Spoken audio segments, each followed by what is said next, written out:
अस्सलाम वालेकुम।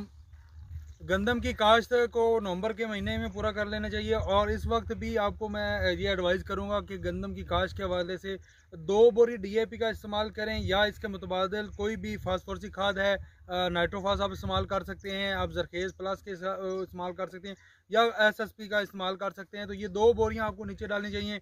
1 बोरी एसओपी आपको इस्तेमाल करनी चाहिए, क्योंकि लेट काश्त में खुराक अगर अच्छी देंगे तो आपकी पैदावार भी अच्छी होगी। और लेट काश्त में जो वैरायटियाँ हैं वो अनाज है, फ़ख्र बकर है, अकबर है, गाजी है और बकर स्टार है, उजाला है, जौहर है। इन वैरायटियों को तवज्जो दें और इनको काश्त करें ताकि आपकी पैदावार बेहतर हो।